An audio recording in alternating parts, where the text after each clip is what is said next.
If you're seeing the Slack API error no underscore text, don't worry, this is usually a quick fix. In this video, I'm going to show you exactly how to solve it by updating your request body the right way, making sure your text field is included, and then sending the request again successfully.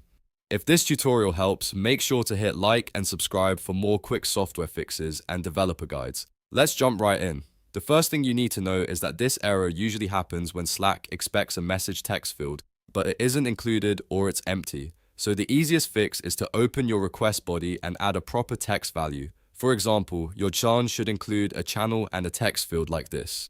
Channel set to your channel ID and text set to a message such as, "Hello." This gives Slack the basic message content it needs to process the request.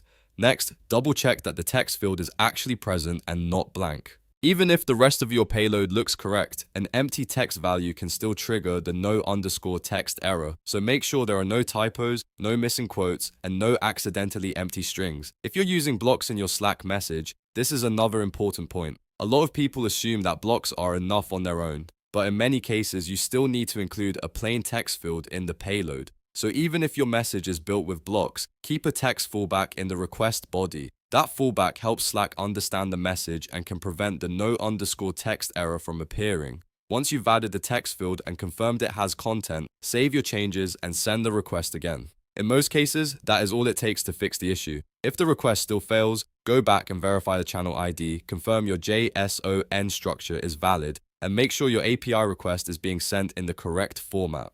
But in general, the main solution is simple. Include a non-empty text field even when using blocks and resend the request. That's the fastest way to resolve the Slack API error no underscore text and get your message posting properly again.